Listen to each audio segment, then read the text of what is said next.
Selamat pagi anak-anak, selamat bertemu kembali di dalam pembelajaran jarak jauh atau PJJ atau pembelajaran online. Karena kita masih belum bisa melaksanakan pembelajaran tatap muka karena masih dalam masa pandemi. Bagaimana kondisi kalian? Harapan Bapak kalian dalam kondisi yang baik, sehat. Tetap semangat ya, meskipun kalian belajar secara mandiri di rumah.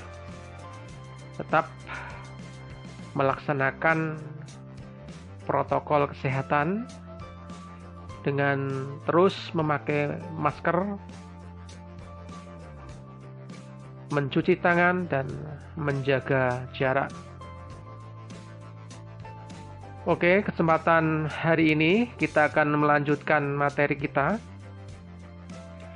Kalau kemarin kita sudah membahas tentang alat bantu fotografi. Bagaimana? Kalian sudah menguasainya? Kalian sudah mengerjakan tugas?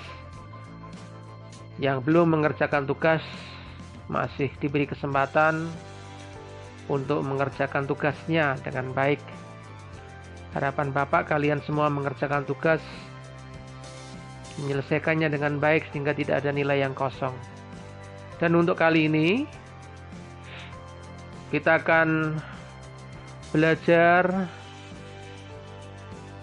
mengenal bagian kamera dan fungsinya.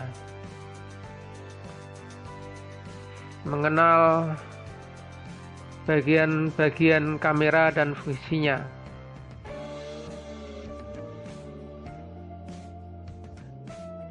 Kita akan bahas satu persatu bagian-bagian kamera dan fungsinya. Yang pertama adalah lensa.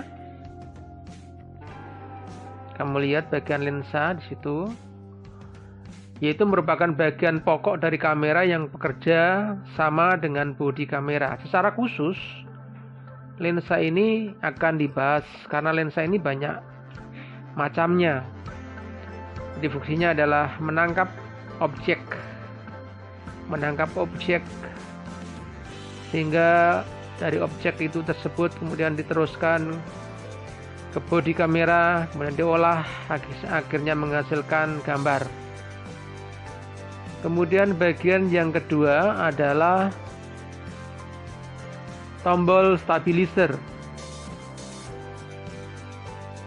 Fungsinya adalah untuk menstabilkan getaran oleh tangan atau handshake atau seringkali dikatakan kalau kita tidak bisa memegang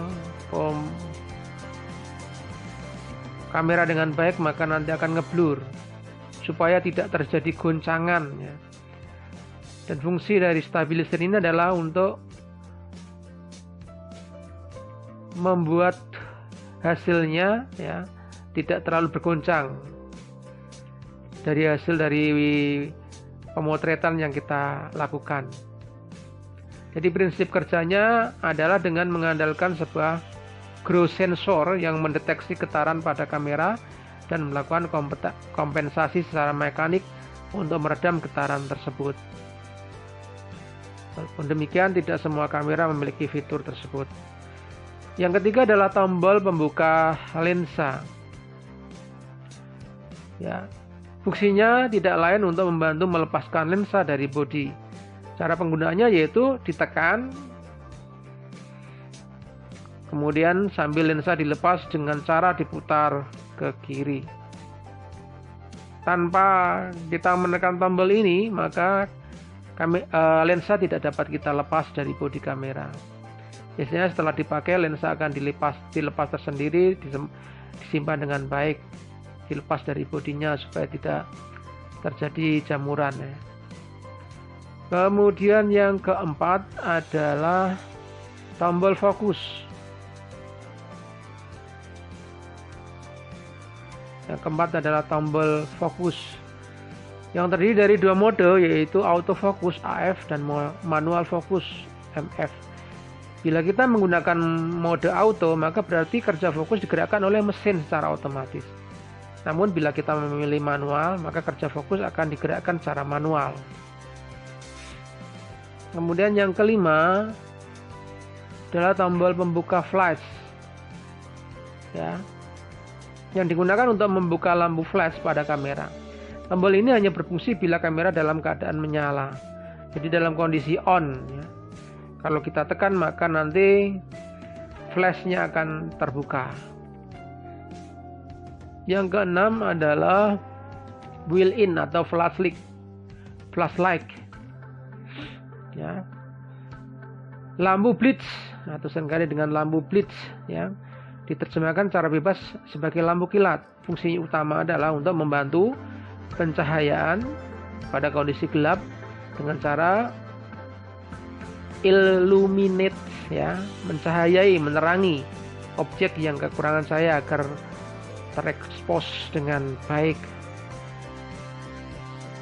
Kemudian yang ketujuh adalah tombol shutter, ya, tombol yang dapat kita tekan kemudian dapat kita gunakan untuk mengambil gambar. Sebenarnya ini ada dua fungsi. Kalau kita menekan setengah itu berarti kita autofocus, ya. Tapi kalau kita tekan penuh maka kita menekan untuk mengambil gambar. Kemudian yang kedelapan adalah grips. Grips ini fungsinya bagian menonjol di bagian kanan anatomi kamera yang fungsinya sebagai pegangan pada kamera. Grip didesain dengan tekstur kasar agar bisa memegang kamera dengan kuat tanpa terpeleset ketika memotret. Selain memegang grip merupakan salah satu faktor penyebab terjadinya handshake atau guncangan, ya. Kemudian yang kesembilan adalah anti-red eye. Ya. Posisinya di situ. Kemudian yang berfungsi sebagai penangkal untuk menghindari mata yang terlihat merah atau red eye. Pada hasil foto yang merupakan efek dari lampu flash, biasanya kayak kita melihat hasil dari pemotretan kita, mata kita merah. Namun ini bisa diatasi. Kemudian bagian berikutnya adalah tombol preview, ya, letaknya di situ. Yang gunanya untuk melihat hasil foto pada layar LCD pada kamera.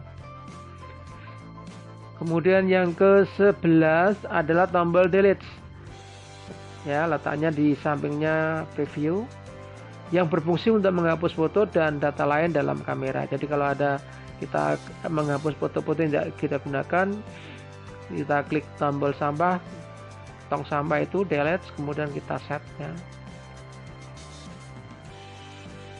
Tombol berikutnya adalah tombol navigasi, letaknya di situ, yaitu set. Berfungsi untuk membantu kita mengendalikan program dalam kamera, termasuk menggeser pilihan menu pada kamera. Jadi tidak semua kamera memiliki bentuk tombol navigasi yang sama. Ada berupa scroll, analog, atau tombol 4, ya, arah panah. Pada Canon EOS 600D atau sekelasnya, tombol ini memiliki multifungsi atau dua peran, yaitu sebagai tombol navigasi untuk menggeser pilihan ke kiri, ke kanan, ke atas, bawah, dan juga sebagai tombol shortcut untuk mengatur white balance, ya, white balance atau WB, jenis fokus, picture style, dan drive mode. Kemudian yang ke-13 tombol FN atau Q, ya. Ini ada tombol FN atau Q yang berfungsi untuk mengalihkan fungsi pada tombol navigasi di atas ke fungsi shortcut. Kemudian yang ke-14 tombol AV. Tombol AV mempunyai fungsi untuk mengatur bukaan diafragma atau apertur, pembukaan diafragma atau apertur.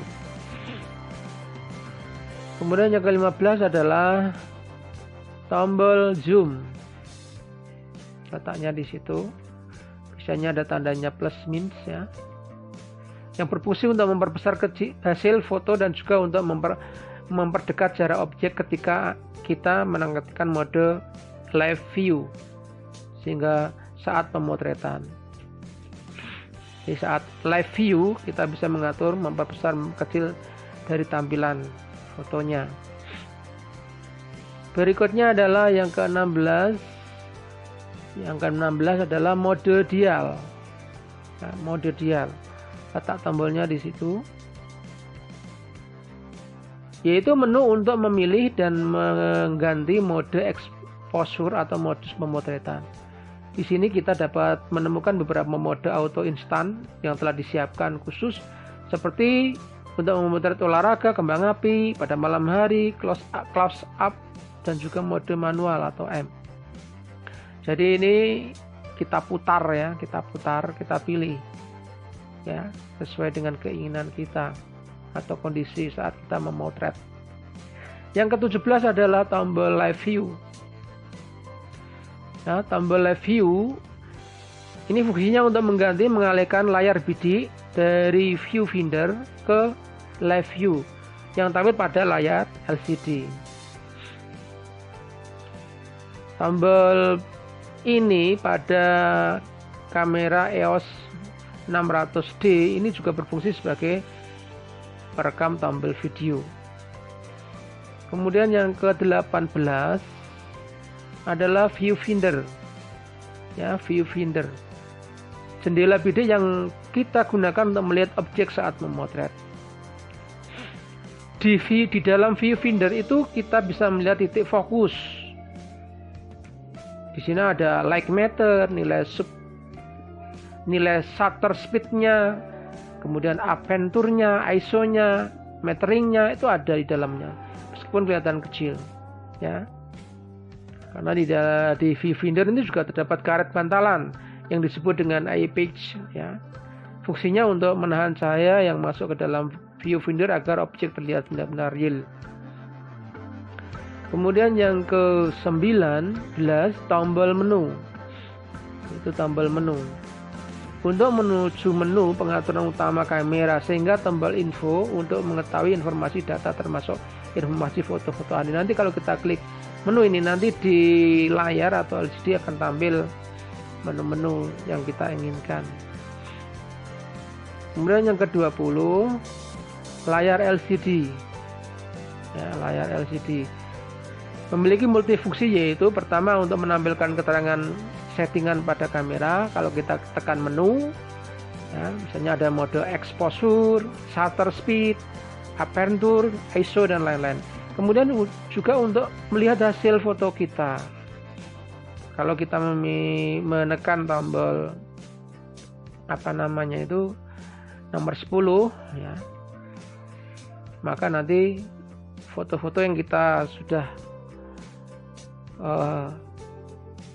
bidik itu nanti akan ditampilkan di layar LCD. Yang ke-21 adalah tombol ISO. Nah, letak di sini merupakan tombol shortcut atau jalan pintas untuk mengatur ISO. Jadi selain diatur melalui menu, kita juga bisa mengatur melalui tombol ini, ISO-nya. Kemudian berikutnya adalah main dial. Ya. Main dial letaknya di sini. Ini adalah berfungsi sebagai navigasi untuk menggeser pilihan pada menu tertentu. Jadi kalau kita klik tombol menu, kemudian klik tombol main dial, nanti kita akan bergeser, maka nanti kursornya akan pindah-pindah ke tempat yang lain atau menu-menu yang lain. Dan yang ke-23 adalah tombol display. Ya, tombol display. Fungsinya untuk mengaktifkan mode standby dan untuk menghidupkan kembali dari mode standby. Ketika dalam mode standby, kamera masih tetap dalam keadaan menyala, hanya saja sedang diistirahatkan dan bukan dalam kondisi off. Kemudian yang ke-24 adalah tombol on off, ya, yaitu tombol yang berfungsi untuk menghidupkan dan mematikan kamera. Demikian yang saya sampaikan pada hari ini. Untuk lebih jelasnya nanti kalian bisa melihat lebih detail lagi video yang saya sampaikan pada hari ini. Kalian pelajari lagi bagian-bagian dari kamera, karena ini sangat membantu sekali buat kalian bagi pemula. Kalau kalian tidak menguasai bagian-bagian tombol kamera DSLR, itu nanti kalian tidak akan bisa menjadi fotografer yang baik, karena nanti tidak tahu fungsi-fungsi dari tombol tersebut. Oke, demikian yang saya sampaikan. Selamat belajar, dan kalian juga bisa browsing-browsing baik di YouTube maupun di internet penggunaan tombol-tombol pada kamera DSLR, karena kamera DSLR ini biasanya dipakai untuk fotografer untuk pemotretan dengan hasil yang maksimal. Jangan lupa nanti silakan mengerjakan tugas yang sudah saya sediakan di Google Classroom. Demikian yang saya sampaikan, saya akhiri. Selamat pagi, selamat mengerjakan tugas, sukses buat kalian semua. Terima kasih.